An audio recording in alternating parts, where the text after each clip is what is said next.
Assalamualaikum warahmatullahi wabarakatuh. Bismillahirrahmanirrahim. Alhamdulillahirrahmanirrahim. Segala puji bagi Allah yang sudah memberi kita nikmat sehat, nikmat iman, nikmat Islam.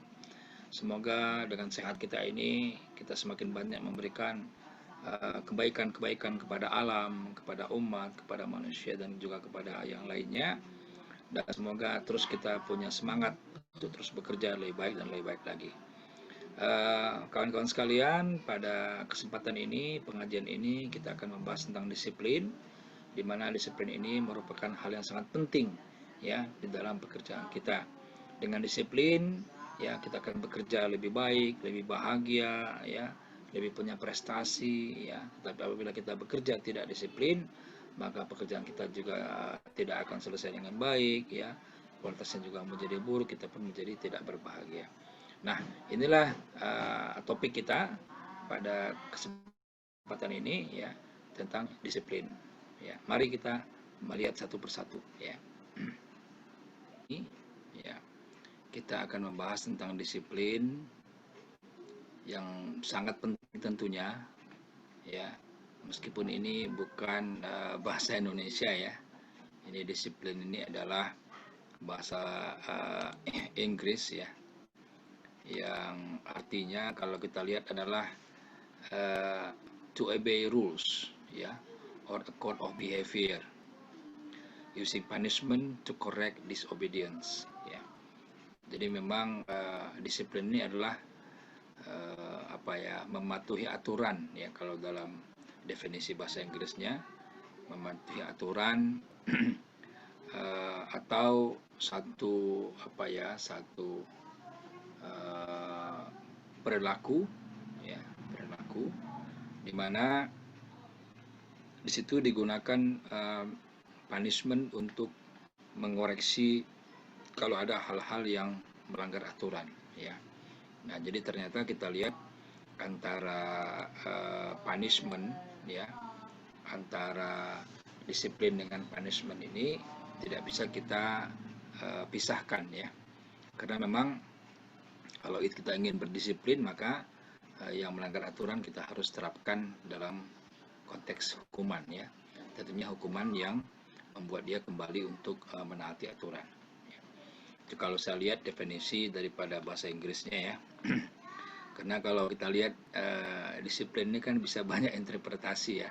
Tapi kalau kita kembalikan kepada definisi aslinya, ya maka ini cenderung kepada mematuhi aturan ya, atau suatu perilaku tertentu ya, di mana kemudian di situ diberlakukan hukuman apabila aturan itu dilanggar ya. Nah, kemudian kalau kita lihat disiplin ini adalah merupakan salah satu faktor penentu keberhasilan ya. Jadi memang orang-orang yang berdisiplin itu akan berhasil ya, tapi orang-orang yang tidak disiplin ya, yang tidak taat kepada aturan ya, yang dia melanggar aturan, maka dia cenderung orang yang gagal ya. Dan Rasulullah SAW ini sangat concern ya dalam hal masalah disiplin ini ya, sangat concern, dan beliau betul-betul memperhatikan ya, memperhatikan disiplin daripada sahabat-sahabatnya di dalam melaksanakan agama ini ya. Begitupun dengan para sahabat-sahabat yang lain, khalifah-khalifah yang lain ya. Bahkan Umar bin Khattab, ketika ada orang yang tidak disiplin membayar zakat ketika itu, maka dia ingin membakar rumahnya ya. Jadi ketika ketaatan kepada pimpinan itu dilanggar, maka kemudian Abu Bakar menerapkan hukuman ya. Nah, kira-kira seperti itu. Jadi kalau kita mau bicara disiplin, maka kita pasti bicara reward and punishment ya. Jadi tidak mungkin disiplin itu kita terapkan tanpa adanya punishment ya. Jadi saya pernah dulu menulis ya dalam konferensi internasional di Kuala Lumpur tahun 2007 ya, dengan judul Discipline Without Punishment, Is It Possible ya. Disiplin tanpa hukuman, apakah itu mungkin ya? Nah, ternyata itu tidak mungkin. Ya, Rasulullah sendiri menghukum ya para sahabat-sahabat yang melanggar aturan ya. Yang paling terkenal adalah ketika ada 3 orang sahabat yang tidak ikut berperang tanpa adanya uzur syar'i ya. Maka kemudian Rasulullah melakukan hukuman dengan mengisolasi selama 40 hari, ya, tidak boleh tidak dicakapin ya oleh orang muslim, ya, sehingga mereka merasa dunia itu sempit, ya. Nah, jadi memang disiplin ini merupakan faktor penentu keberhasilan, ya. Kita lihat dalam banyak tempat, ya. Nah, lalu bagaimana pengertian dan implementasinya? Jadi ada dua yang harus kita perhatikan. Ada pengertian yang sifatnya statis, ya. Ada pengertian yang sifatnya dinamis, ya. Nah, kalau kita lihat, kalau misalkan disiplin itu diartikan secara statis, ya, maka disiplin itu artinya adalah bekerja secara konsisten dalam upaya mewujudkan kinerja yang baik dan mempertahankannya, ya. Jadi kalau statis itu bahasanya mempertahankan, ya.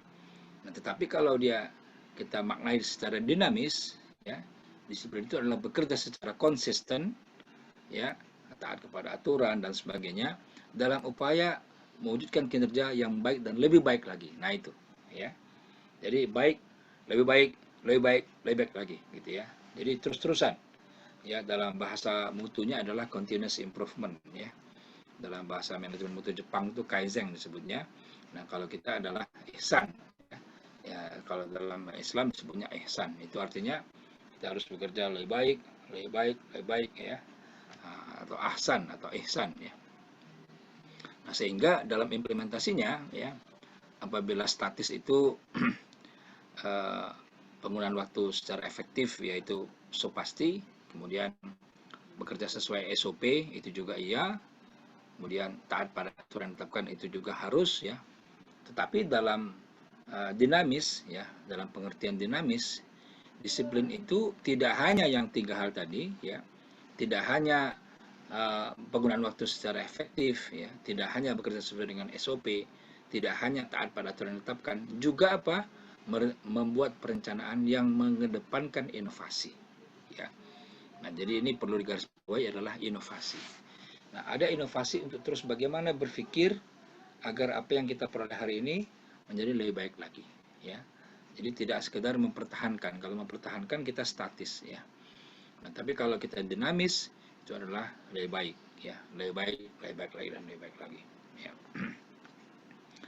Kemudian kata-kata hikmah, ya. Nah, kata-kata hikmah ini yang menarik sekali, ya. Ini sebenarnya bukan hadis, ya. Ini bukan hadis. Ada beberapa literatur yang bukan ini adalah hadis riwayat Tabrani, ini bukan, ya. Ini bukan juga, ada juga yang mengatakan ini merupakan perkataan Ali bin Abi Thalib, ini juga diragukan, ya. Ya, jadi let's say kita katakan kata-kata hikmah lah, ya. Kata-kata hikmah yang mengatakan man kana yaumahu khairan min amsahu fahuwa rabih, ya. Jadi barang siapa yang hari ini, ya, harinya maksudnya lebih baik daripada kemarin, ya, hari ini lebih baik daripada kemarin, maka dia termasuk orang yang rabih, beruntung, ya. Nah, jadi kalau hari ini lebih baik daripada kemarin, artinya ada perbaikan, ya, maka dia beruntung. Begitupun misalkan kalau esok lebih baik daripada hari ini, maka dia beruntung. Ya, pokoknya ada perbaikan hari ke hari, ya. Kemudian wa man kana yaumahu mithla amsahu fahuwa maqbun, ya. Nah, barang siapa yang harinya itu sama saja dengan kemarin, ya, maka dia termasuk orang yang rugi, ya. Jadi kalau sama pun kita termasuk orang yang merugi. Nah, yang bahaya adalah yang ketiga, wa kana yaumahu syarran, ya, lebih buruk, ya, min amsahu daripada kemarin, fahuwa mal'un, maka dia orang yang terlaknat, ya, mal'un, ya. Kalau jamaknya mal'unin, ya, maka dia termasuk orang yang terlaknat.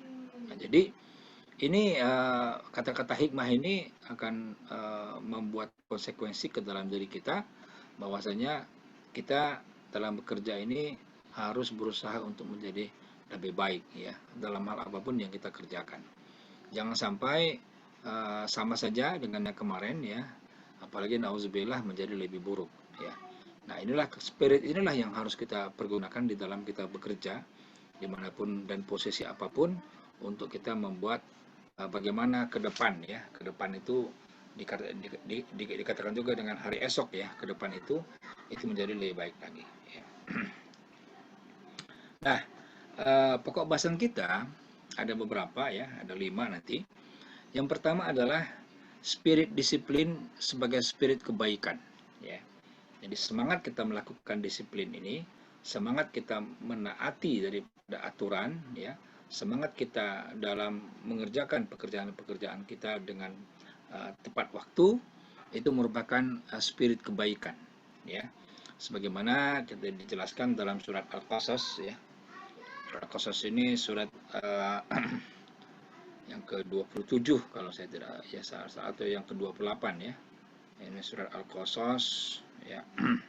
Kita lihat ya, surat yang ke-28 ayatnya ayat yang ke-77 ya. Allah berfirman, a'udzubillahi minasyaitonir rajim. Bismillahirrahmanirrahim. Wabtaghi fima atakallahu daral akhirah wa la tansa nasibaka minad dunya. Wa ahsin kama ahsanallahu ilaik wa la tabghil fasada fil ard innallaha la yuhibbul mufsidin ya. Yang artinya, dan carilah apa-apa ya, dan carilah pahala, maksudnya carilah pahala negeri akhirat dengan apa yang telah dianugerahkan Allah kepadamu ya. Jadi kita harus menggunakan anugerah sehat kita ini untuk kita bekerja lebih baik untuk mendapatkan pahala akhirat. Kira-kira begitulah ya, kalau tafsir secara pekerjaan ya. Nah, kemudian wala tansa nasibaka minad dunya, dan janganlah engkau melupakan kehidupanmu di dunia ya.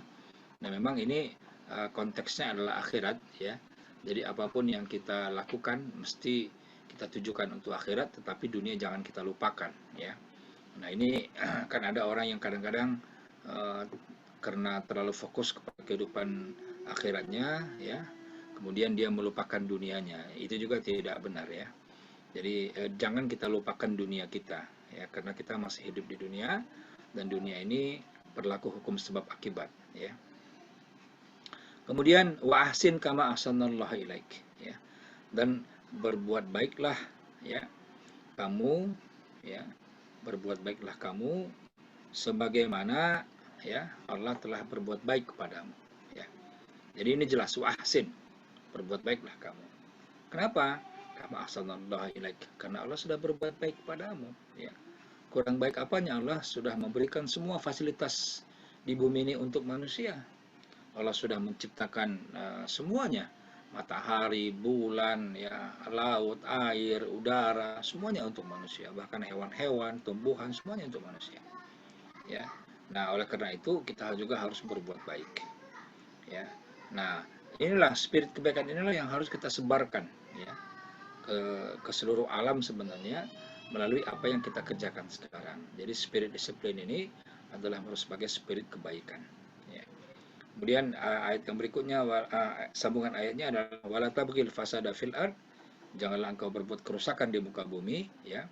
Kerusakan ini bisa kerusakan yang sangat luas, kerusakan alam sebagainya, sehingga menimbulkan banjir dan bencana alam ya, maupun kerusakan dalam pekerjaan kita ya. Kita korupsi, kita manipulasi, itu adalah membuat kerusakan di dalam pekerjaan ya. Kita memfitnah ya, kita menghasut, itu adalah semua kerusakan di dalam pekerjaan yang membuat kerusakan di dalam pekerjaan kita, suasana kerja kita menjadi rusak dan sebagainya. Ini dilarang. Kemudian innallaha la yuhibbul mufsidin ya, di ujung ayatnya Allah berfirman, sungguh Allah tidak menyukai orang-orang yang berbuat kerusakan ya. Jadi di sini tegas, Allah itu tidak suka kepada orang yang berbuat kerusakan baik dalam skala makro maupun dalam skala mikro ya. Nah, sehingga dari ayat ini maka kita perlu, pertama adalah kita membaca basmalah di awal pekerjaan kita ya. Ini untuk membangkitkan kembali kesadaran kita bahwasanya kita ingin Allah membantu pekerjaan kita ya, sehingga kita kemudian menjadi lebih bersemangat, kemudian pekerjaan kita selesai dengan baik dan tepat pada waktunya ya. Jadi tercapailah kemudian disiplin waktu ya. Kemudian kita lakukan perbaikan. Jadi kalau ada misalnya kita sudah bekerja lalu kemudian kita lihat sebenarnya saya bisa lebih baik lagi dengan cara seperti ini. Nah, besok kita lakukan dengan cara yang sudah kita pikirkan tadi, sehingga dia menjadi lebih baik lagi. Ya. Kemudian peningkatan kinerja, ya, ini yang tadi saya sebutkan dengan continuous improvement itu, ya, kita harus terus-menerus memperbaiki kinerja kita. Ya, katakanlah kalau itu sudah 90 menjadi 91, ya, menjadi 92 dan seterusnya, terus meningkat. Kemudian yang terakhir, mengurangi kekurangan-kekurangan seminimal mungkin, ya. Nah, jadi di dalam maba bekerja, ya, pasti ada kekurangan-kekurangan, ya. Tidak ada pekerjaan yang sempurna, ya, tetapi kita coba untuk mengurangi kekurangan-kekurangan itu seminimal mungkin, ya. Jadi istilahnya itu bahkan kalau orang-orang Jepang berani mengatakan zero defect, ya, itu cacat nol, ya, artinya tidak ada yang kurang, ya, zero defect dalam industri mereka. Nah, kita dalam pekerjaan kita, ya, kita coba untuk juga memiliki semangat itu, ya, tentunya dengan cara mengurangi kekurangan seminimal mungkin. Itu yang pertama. Lalu yang kedua, ya, perbaikan dimulai dari disiplin dalam evaluasi diri dan kinerja, ya. Jadi istilahnya begini, ya, tidak mungkin kita melakukan perbaikan tanpa evaluasi, kira-kira begitu, ya. Kenapa? Kalau kita tidak mengevaluasi, apa yang mau kita perbaiki, ya? Karena kita nggak tahu kekurangan kita. Begitu kita evaluasi, baru kita tahu, oh ya, ternyata saya ada kekurangan di sini. Nah, itulah yang kemudian kita buat perbaikan, ya. Nah, di sini ada dua yang saya jelaskan di sini. Pertama adalah evaluasi diri dalam hal karakter kita, ya. Bagaimana selama ini karakter kita di kantor misalnya, atau di tempat pekerjaan, ya. Sudahkah kita sabar, ya, atau kita masih emosional misalnya, ya. Nah, sudahkah kita rajin atau kita masih malas misalnya. Sudahkah kita disiplin atau kita masih lalai misalnya, ya. Nah, seperti itu kita harus evaluasi, ya, evaluasi diri kita, bisa bulanan, ya, bisa mingguan, ataupun bisa tiap hari sebelum kita tidur, ya. Ini penting untuk apa? Untuk dalam rangka kita mengevaluasi diri kita, kemudian dari situ kita tahu kekurangannya, lalu kita lakukan perbaikan, ya. Untuk apa? Untuk bisa meningkatkan kinerja kita, ya. Nah, yang kedua, evaluasi kinerja. Nah, evaluasi kinerja ini ada spirit perbaikan, ya, gitu. Jadi untuk apa kita evaluasi kalau kita tidak ingin adanya perbaikan, kira-kira begitu, ya. Nah, jadi ini yang dua hal ini, ya, menjadi penting, ya. Evaluasi diri menyangkut karakter, evaluasi kinerja termasuk cara kita mengerjakannya, ya, apakah sudah betul atau ada yang lebih efisien, ya, atau ada yang lebih bagus dan sebagainya, ya. Nah, jadi perbaikan ini dimulai dari disiplin dalam evaluasi diri dan kinerja, ya. Jadi dalam evaluasi diri pun kita perlu juga disiplin, ya. Nah, memang sebaiknya kita lakukan setiap hari evaluasi itu, ya. Yang terbaik adalah ketika mau tidur, ya. Rasulullah mengajarkan kepada kita untuk kita mengevaluasi diri setiap mau tidur, ya. Tidak usah lama-lama, bisa 2 menit, 3 menit, ya. Tapi kemudian terus itu kita lakukan, maka dia menjadi kebiasaan, ya. Nah, apabila ini kita lakukan, maka kita otomatis dalam seminggu kita sudah melakukan 7 kali evaluasi, ya. Dalam sebulan kita sudah melakukan 30 kali evaluasi, dan dalam setahun kita sudah melakukan 365 kali evaluasi, ya. Ini sungguh sesuatu yang sangat luar biasa. Meskipun kita lakukan secara singkat, ya, antara 3 sampai 5 menit. Nah, kemudian yang ketiga, disiplin dalam inovasi, ya. Jadi inovasi ini ruh dalam hal perubahan, ya. Inovasi apabila tidak ada inovasi, maka jalan di tempat, ya. Baik itu industri, baik itu bisnis, baik itu pekerjaan, ya. Dan dunia kita sekarang ini sudah membuktikan itu, ya. Dunia kita dengan adanya digitalisasi, ya, di segala hal, maka inovasi-inovasi itu mulai dilakukan, ya. Inovasi dalam berbisnis misalnya, ya. Sekarang orang sudah melakukan bisnis lewat online semua, ya.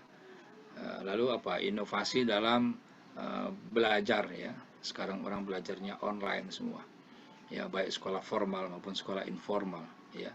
Dulu tidak pernah kita bayangkan ya anak-anak SD, SMP menggunakan online untuk belajar, dan sekarang sudah terbukti ya. Jadi inovasi-inovasi ini memang sangat luar biasa ya, dan menjadi bagian daripada hidup kita sebenarnya ya. Nah, oleh karena itu kita harus membuat rencana-rencana di mana rencana-rencana itu ada inovasi di dalamnya ya. Kita harus buat rencana di mana dalam itu ada inovasi di dalamnya. Nah, yang kedua, sistem kerja inovasi dan improvisasi. Ini saya tambahkan kata-kata improvisasi ya. Saya coba lihat di dalam kamusnya ya. Improvisasi itu apa sebenarnya ya.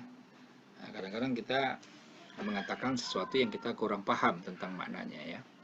Nah, ternyata improvisasi itu adalah spontaneity ya.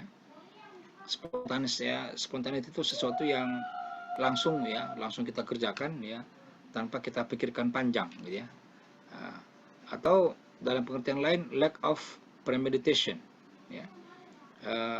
Sesuatu yang dilakukan tanpa kita berpikir dulu ya. Jadi spontan tadi ya, ini menguatkan pengertian spontan ya. Atau extemporization ya, ini hampir-hampir sama ya. Jadi kita melakukan sesuatu itu sudah merupakan apa ya, tiba-tiba gitu ya, tiba-tiba kita punya improvisasi lalu kita lakukan gitu ya. Nah, ini perlu dalam apa, dalam kita bekerja, dalam melakukan sistem kerja kita ya. Nah, kadang-kadang karena sudah rutin ya, kita tidak merasakan di situ harus ada inovasi ya. Padahal begitu kita lakukan inovasi lalu kita coba improvisasi, alhamdulillah ternyata hasilnya lebih bagus ya.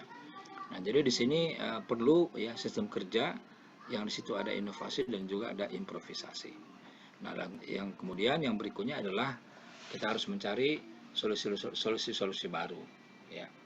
Nah, apabila kita punya problem, kita mencari kira-kira ada nggak solusi baru untuk hal ini, dan itu juga diperlukan inovasi ya. Jadi disiplin dalam inovasi ini mulai daripada disiplin merencanakan ya, kemudian disiplin di dalam mengerjakan ya, kemudian disiplin dalam mencari solusi. Ya, kira-kira itulah yang dimaksudkan dengan disiplin dalam inovasi.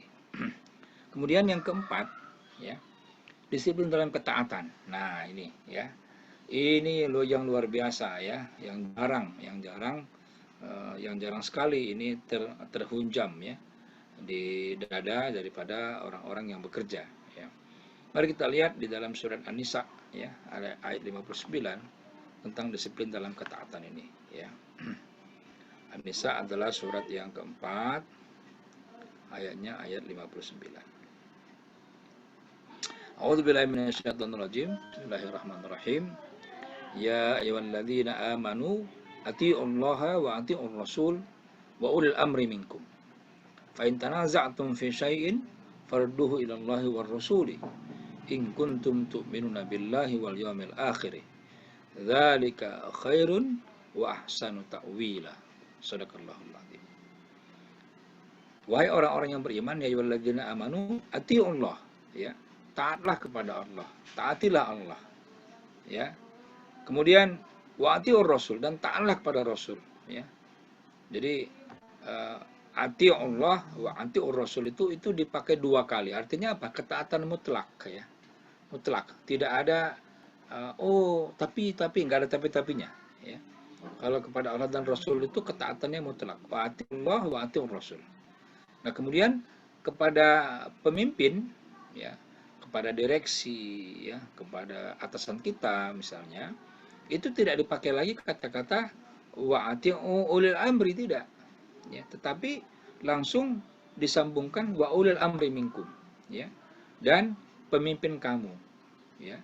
Jadi tidak dipakai lagi kata-kata ati'u ulil amri, tapi langsung setelah wa ati'ur rasul wa ulil amri minkum. Nah, ternyata menurut para ulama ini tafsirnya adalah ketaatan kepada pemimpin itu bersyarat gitu, tidak mutlak ya.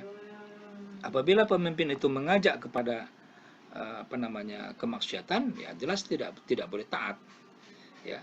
Jadi taat kepada pemimpin itu ada syaratnya ya. Ada syaratnya apabila ya tidak mengajak atau tidak memerintahkan untuk kemaksiatan ya. atau untuk kepada kemungkaran, ya, atau untuk kepada keburukan, tidak, ya. Nah, kalau Allah ya tidak mungkin mengajak manusia kepada keburukan, ya. Allah itu mengajak manusia kepada keampunan. Kalau kita lihat dalam surat Al-Baqarah, ya, ayat 268 misalnya, Allah Allah berfirman, asyaitanu ya'dukumul faqr wa ya'murukum bil fahsya, Allah ya'idukum maghfiratan minhu wa fadla. Allah itu mengajak engkau kepada keampunan dan keutamaan, ya. Jadi kalau sudah begitu, maka ketaatan kepada Allah itu menjadi sifatnya mutlak. Begitupun dengan Rasulullah, ya. Rasulullah itu ya'muruna bil ma'ruf wa yanhauna 'anil munkar, mengajak kepada kebaikan dan mencegah kepada kemungkaran, ya. Jadi jelas itunya garisnya. Tetapi kalau untuk pemimpin, ya, ulil amri, ya, itu ada syaratnya, ya. Syaratnya apabila kita diajak kepada ketaatan, kita ikut. Apabila tidak, maka kita bisa menolaknya, ya. Jangankan kepada pemimpin, ya, kepada ibu kita saja, ya, kita kan dilarang mengatakan ya. Dalam wala taqurrama uffin wala tanharhuma, kita tidak boleh mengatakan juga kita tidak boleh membentak mereka, ya kan. Tetapi apabila orang tua kita mengajak kita kepada keburukan, ya, mengajak kepada kemaksiatan, menyuruh kita kepada kemaksiatan, ya kita bisa menolak, ya, kita bisa melawan. Ya, jangankan pemimpin, orang tua pun apabila mengajak kepada kemaksiatan kita bisa melawan. Kira-kira begitu, ya. Nah, dalam hal disiplin kepada ketaatan ini, ya, ada dua yang ingin saya tekankan di sini. Pertama adalah ketaatan pada aturan meskipun tak ada pengawasan. Nah ini, ya. Jadi kalau ada dulu istilahnya waskat, ya, wawasan melekat, ya, mungkin kita harus ganti dengan wawasan malaikat, ya. Karena di kiri kanan kita ini kan ada malaikat, ya, malaikat rakib, malaikat atid, ya, yang selalu mengawasi kita apapun yang kita kerjakan, ya. Jangankan apa yang kita kerjakan, apa yang terbersit aja dalam hati kita Allah sudah tahu, ya. Apalagi dengan apa yang sudah kita kerjakan, ya. Nah, jadi mestinya ketaatan pada aturan itu mestinya embedded, ya, di dalam hati seorang mukmin atau seorang profesional muslim, ya. Artinya apa tertanam dalam dirinya bahwasanya dia harus taat kepada aturan meskipun tidak ada pengawasan, ya. Nah, pengawasan itu kan supaya menjadikan orang terbiasa saja, ya. Dan pengawasan itu kan tindakannya lebih banyak kepada koreksi, ya, bukan kepada pencegahan, ya. Sudah terjadi, ya, barulah, ya. Nah, sekarang bagaimana caranya supaya ketaatan itu embedded di dalam diri kita? Maka tidak lain adalah kita perkuat keimanan kita, ya. Poin B-nya, ya. Poin B-nya, disiplin itu terkait dengan keimanan kita, ya. Sejauh mana kita bisa beriman, ya, taat pada Allah dan Rasul, maka kita pasti disiplin. Contoh sederhana begini. Ketika kita taat, ya, kepada Allah, pada Rasul dalam hal sholat saja, maka kita pasti disiplin, ya. Ketika ada panggilan azan, kita pasti tinggalkan pekerjaan kita. Kita tinggalkan, kita menyambut panggilan azan, kita berwudu lalu kita sholat. Kita tinggalkan sesibuk apapun kita, ya. Kenapa? Karena yang memanggil adalah keimanan kita, sehingga kita jadi disiplin. Tapi kalau enggak, ya lebar-lebar, sudah kita diam-diam aja, gitu, ya. Kita asik bekerja, tanggung dan apa segala macam. Kenapa? Imannya kalah, ya, imannya kalah oleh pekerjaan. Nah, ini yang dimaksud dengan disiplin tadi itu, ya. Jadi apabila kita berdisiplin dengan dengan aturan Allah, maka kita pasti disiplin dalam mengerjakan kewajiban-kewajiban, ya. Misalnya sholat tadi, ya. Kemudian juga disiplin dalam hal ketaatan aturan-aturan lain. Ya, misalnya aturan masuk kantor, ya, aturan pulang kantor misalnya, itu otomatis, ya, tertanam dalam diri kita apabila diri kita sudah terhunjam keimanan itu, ya. Nah, kemudian yang kelima, ya, ini yang terakhir dalam pokok bahasan kita, ini adalah disiplin yang berkelanjutan, ya. Disiplin yang terus-menerus, ya. Disiplin yang tidak pernah putus-putus, ya. Nah, ini sulit, ya. Ini sulit, ya. Karena apa? Karena ya tadi tuh, ya, iman kita pun naik turun, ya, yazid wa yankus. naik turun. Ketika iman kita naik, mungkin kita disiplinnya bagus, tapi ketika iman kita turun, mungkin kita agak-agak ini dengan disiplin ya. Nah, oleh karena itu bagaimana caranya supaya kita terus memperbarui iman kita ya dengan berzikir ya, dengan berzikir. Oleh karena itu bagaimana supaya kita tidak putus-putus ya dalam kita bekerja, ini menjadi penting ya. Nah, yang kedua, tidak kendur. Nah, ini pun sulit ini ya. Tidak kendur. Bagaimana kita kencang terus ya? Sulit juga. Tetapi bukan tidak mungkin ya. Nah, sulit itu artinya bukan tidak mungkin ya. Nah, memang sulit untuk kita tidak kendur, tetapi bukan tidak mungkin apabila kita terus mengingat bahwasanya hidup kita ini ada misi ya. Kemudian hidup kita ini sebentar ya. Hidup kita ini adalah kesempatan untuk kita menambah pundi-pundi simpanan nanti di hari akhirat. Hidup kita ini merupakan tabungan kita untuk kita membuat investasi di hari akhirat dan sebagainya, maka kita akan lebih semangat lagi ya. Nah, terakhir adalah spirit ihsan ya. Spirit ihsan ini spirit untuk kita berbuat baik lebih baik lagi ya. Nah, ini ketiga hal inilah yang akan membuat kita punya disiplin yang berkelanjutan ya. Jadi yang tidak putus-putus disiplin kita terus ya, kemudian tidak kendur, dan ada di situ spirit ihsan ya. Nah, sebagai penutup saya akan bawakan satu hadis riwayat Bukhari ya, nomor 5397 ya. Haddatsana Ali bin Abdullah, haddatsana Muhammad bin Abdurrahman, Abul Munzir At-Tufai, an Sulaiman Al-A'mash ya.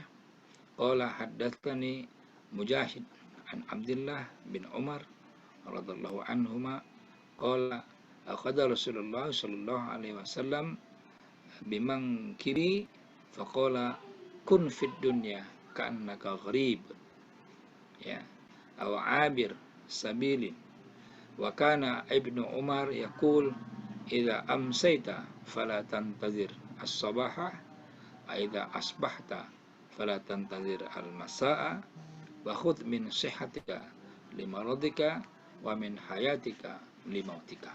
Nah, ya. Jadi ini apa namanya ya? Rasulullah mengatakan jadilah engkau di dunia ini seperti orang asing, ya.